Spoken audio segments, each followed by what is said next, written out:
రెండేళ్ల పాలనలో ఎలాంటి అవకతవకలకు ఆస్కారం ఇవ్వలేదని ముఖ్యమంత్రి రేవంత్ రెడ్డి స్పష్టం చేశారు. సింగరేణిలో బొగ్గు స్కామ్ అని వార్తలు రాస్తున్నారని, సింగరేణి కోల్ మైనింగ్ టెండర్ను అనుభవం ఉన్నవారికే ఇస్తామని తెలిపారు.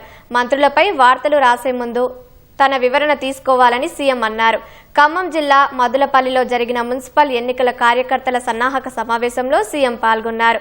తెలంగాణలో టీడీపీ ఉండకూడదని కక్ష కట్టిన బీఆర్ఎస్ను భూస్థాపితం చేయడమే ఎన్టీఆర్కు మనమిచ్చే ఘన నివాళి అంటూ రేవంత్ రెడ్డి పిలుపునిచ్చారు. రైతులకు 9 గంటల కరెంటు ఇచ్చిన ఘనత వైఎస్ రాజశేఖర రెడ్డిదే అన్నారు.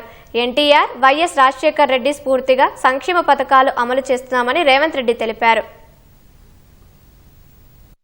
శుక్రాచార్యుడేమో ఫామ్ హౌస్ పోయిండు, మారుచుడు సుబాహుడేమో బామ్మార్దుల ముసుగులో అసెంబ్లీ లోపలికి వస్తుండ్రు. ఇవాళ మారీచుడు మీకు తెలుసు, మారీచుడే మాయ జింక రూపంలో సీతను ఎత్తుకపోవడానికి రావణాసురుడికి సహకరిస్తే చివరికి మారీచుడి సావు రాముడి చేతిలోనే తప్పలేదు. అట్లనే ఈనాడు ఈ ప్రభుత్వాన్ని బట్టగాల్చి మీదెయ్యాలి, ఈ ప్రభుత్వాన్ని బదనాము చెయ్యాలి అని అడ్డగోలుగా ప్రచారాలు ఈరోజు చేసే ప్రయత్నము మారీచుడు సుబాహుడు చేస్తున్నారు. ఆనాడు మాయలేడి రూపంలో వస్తే ఈనాడు సోషల్ మీడియా రూపంలో వస్తున్నారు.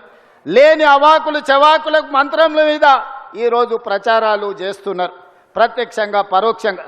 ఈనాడు టెండర్ల గురించి కొన్ని పత్రికలు రాస్తున్నాయి. సింగరేణిలో కొంత కుంభకోణం జరిగింది, బొగ్గంతా మాయమైందని. నేను ఆ పత్రికలకు, ఆ టీవీలకు, ఆ సోషల్ మీడియా వాళ్లకు, ఆ రాజకీయ పార్టీ నాయకులకు నేను చెప్పదలుచుకున్నా, ఈ ప్రభుత్వంలో అవకతవకలకు తావు లేదు. అనవసరమైన ప్రచారాన్ని, తప్పుడు ప్రచారాన్ని కల్పించడం ద్వారా అపోహలు కల్పించి మళ్ళీ శుక్రాచార్యుడు, మారీచుడు, సుబాహుడు బలపడడానికి మీరు ప్రత్యక్షంగానో పరోక్షంగానో సహకారం చేస్తారు. మీకు మీడియా పంచాయతీలు ఉంటే తలుపు మూసుకొని కొట్టుకోండి, లేకపోతే ఒకరి మీద ఒకరు బురద జల్లుకోండి. అందులో మమ్మల్ని లాగి ఆంబోతులు కొట్లాడితేనంట లేగదూడల కాళ్ళు ఇరిగినాయంట. ఇద్దరు మీడియా యజమానులు కొట్లాడుకుంటే మీరు కొట్లాడుకోండి, కానీ మా మంత్రులని బదనాం చేసే కార్యక్రమాన్ని మీరు తీసుకోకండి. ఒక్కసారి ఆలోచన చేసి వాస్తవాలను తెలుసుకొని రాసే ముందు మమ్మల్ని వివరణ అడగండి.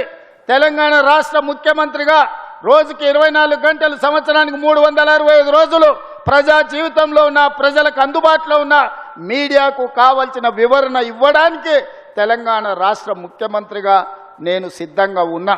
రేపు జరగబోయే మున్సిపల్ ఎన్నికలలో ఖమ్మం జిల్లా 100% కాంగ్రెస్ పార్టీ జెండా ఎగరాలి, బీఆర్ఎస్ను బొందబెట్టాలి. బీజేపీ అయితే ఆనమాలు కూడా ఖమ్మం జిల్లాలో లేవు. ఎక్కడ కూడా ఏకలింగం తోకలింగం కూడా బీజేపీ వాళ్ళు ఖమ్మంలోకి మీరు రానియలే. మీరు తెలివి కల్లోలు. అందుకే బీజేపీని రాజ్యాంగానికే ప్రమాదం పొంచి ఉందని మొదటి నుంచి ఖమ్మం జిల్లాలో బీజేపీని నిషేధించారు.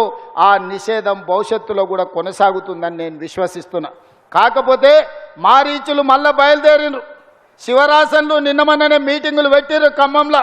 శివరాసన్ మాటలు నమ్మో, మారీచుడి మారువేషంలో వచ్చినోని నమ్మో, ఒకటో ఆరో అక్కడ ఇక్కడ తులసి వనంలో గంజాయి మొక్కల్లాగా ఎవరన్నా గెలిపిస్తారంటే గెలిచినోడు మళ్ళీ మీ కాళ్ళల్లో కట్టబెట్టి ఖమ్మంకు వచ్చే ప్రాజెక్టులను నిలిపివేసే ప్రమాదం ఉన్నది.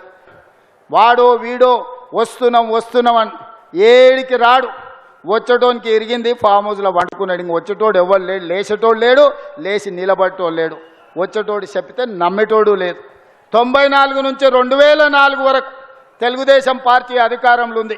2004 నుంచి 2014 వరకు 10 ఏళ్ళు కాంగ్రెస్ పార్టీ అధికారంలో ఉంది. 2014 నుంచి 2023 వరకు 10 ఏళ్ళు బీఆర్ఎస్ అధికారంలో ఉంది. 2023 నుంచి 2034 వరకు మనమే అధికారంలో ఉంటాం. చరిత్ర పునరావృతం అవుతుంది.